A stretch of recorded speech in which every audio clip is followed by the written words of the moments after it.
Hey everybody, so today's video is going to be an unread books video.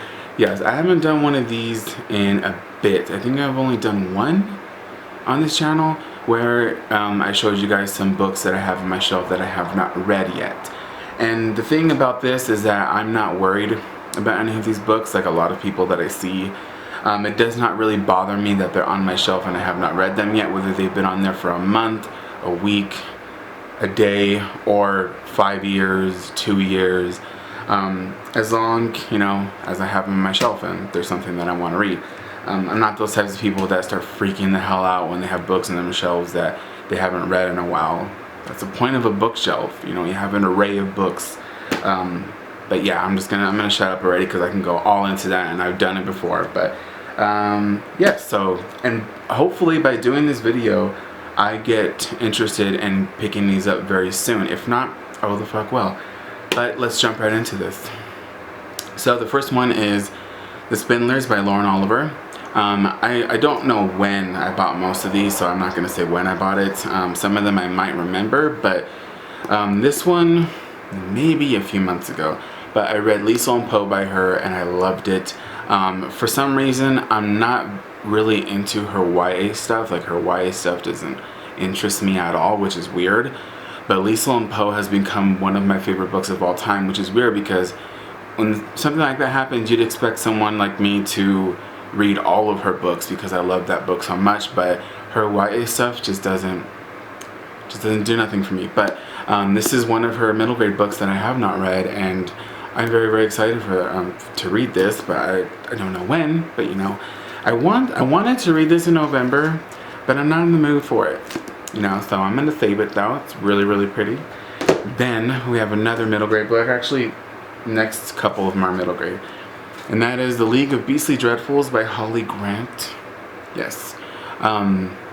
This one looks so cute and this one looks so fun. It's about, I didn't even tell you guys what The Spindlers was about, but a little girl's brother gets taken and she has to save him. Yeah. But this one is about these two kids, right? Or is it just her by herself whose mother and father pass away and she has to go stay with these aunts who she doesn't know? And gotta clear the throat. But she goes to stay with these aunts and it's supposed to be really hilarious and very like a series of unfortunate events, very dark humor and funny. So yeah, I actually think I want to read this in December, but we'll see about that. Then Some Kind of Happiness by Claire Legrand. This one I'm saving for the summertime. I know that sounds weird, but I'm saving it for the summertime because it takes place in the summer, and I don't know.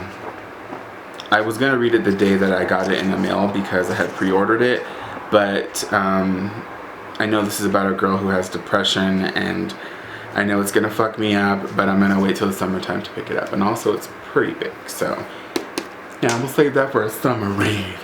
And then I have The Red Pyramid by Rick Riordan, actually the whole series, which you guys can probably see right there, the trilogy, and I have the other two books right there. I read the first, gosh, you know what, I don't even know. I read a good little chunk of this book years ago, but I ended up not really going into it. It's not that I wasn't interested in it, it's just that it was huge and it was going to take up a lot of time and I wasn't really committed for that. But I really want to read this series. So yeah, this is the only one actually I'm interested in, to be honest with you. I had the Percy Jackson series. I got rid of it because I really wasn't caring for it. I tried to read it numerous times, I couldn't. But this is like the only one of his series that I want to read. So, we'll get to that when I get to that because all three books are very chunky, like me. Then these next books, two are YA and two are adult. This one is I just got this one recently, and this one is This Savage Song by Victoria Schwab. I was going into a British accent. Okay, I've been reading so many Victorian era London books that sometimes I walk around the house and I find myself speaking like that. I'll walk into the kitchen and I'll look in the refrigerator and I'll go, "Blast, there's no bloody milk." Like, and yeah. I don't know if that's offensive to you know, British people, but I love you guys so much. I would love to live there. But yes, this one, I actually have a tab right there of how far I got into it. I was really liking it. I was. It's just at the time things weren't going really well. I was doing jury duty and I didn't have time to read this, but I ended up getting back into my middle grade mood, and then I decided to put this down, but I got 62 pages in, but I want to pick it up again though. So maybe next year I will pick it up again because I was liking it. Just put it down. Then Down a Dark Hall by Lois Duncan. This one's been on my shelf for about 3 years, I think. And this has a really pretty cover. I love these reissued covers. Poor Lois Duncan did pass away, was it last year I think, or this year, I'm not sure. But I've been wanting to read this one. This is one of her books I have not read, along with a couple of others that I do have. But they're making this into a movie. And a semi is going on by on the freeway. But they're making this into a movie, and I want to read it before the movie comes out. So, you know, we'll see if that happens. If not, oh well. But it's so pretty, though. Those colors, I love them. Then the next one is a big bitch.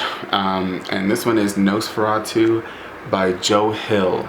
I've had numerous recommendations for this book. And I'm always like, I own it. I just haven't read it. And it comes down to it being 700 fucking pages long. And also, it does have a Christmassy vibe to it. So I always want to read this during like the winter time. There's no way I'm reading it this year because I have so many books that I want to get to. This is just not something I'm interested in right now. But I am going to keep it on my shelf for a little while longer to see if I really want to read it. If not, I can get rid of it. But I don't know. Maybe I'll just keep it forever. I don't know. This is the last one I have to show you guys today. I have it right here in my hands. This one is an interesting one. I don't plan on reading it. I just have it on my shelf. The reason I don't plan on reading it, there's a dog hair on it, is because I've been spoiled for the entire thing because the movie came out and people weren't shutting the fuck up. And I was lucky for a little while because the movie was out and no one was really spoiling it for me. And then one day I was on Goodreads and someone had a status update and it was talking about this movie, and I was like, wow, okay, there that goes for me. Because when I hear spoilers for a book, I do not want to read the book because it ruins it for me. And I have tried knowing all the spoilers and going into a book, and it just never works out for me. But I love this author so much, but I just want to keep this on my shelf because I love her so much, which is weird to me. But that is Gone Girl by Gillian Flynn. Yes, I loved her first 3 books and her short story that she had. I own all of her books, and that's why I want to keep this one, but I don't really plan on reading it. Maybe I'll read it maybe like 10 years from now. I don't know when it's maybe out of my head. It'll never be out of my head. That's why I hate when people on Goodreads spoil shit. It really irritates me. I don't know, like I feel like since I know everything, what's the point? And I've tried reading books that I've been spoiled for and it does not work out. But I love her so much that maybe one day it will happen. But that just sucks. Yeah. But yeah, so that is all I have to show you guys today. Let me know if you are not interested in some of these books, whether you read them and you like them and you think that I should give them a try very soon, or whether you hated them and you don't think they're worth my time. Also let me know that below as well, because you know I take everyone's opinion into consideration. But yeah, so I will see you guys next time. Bye.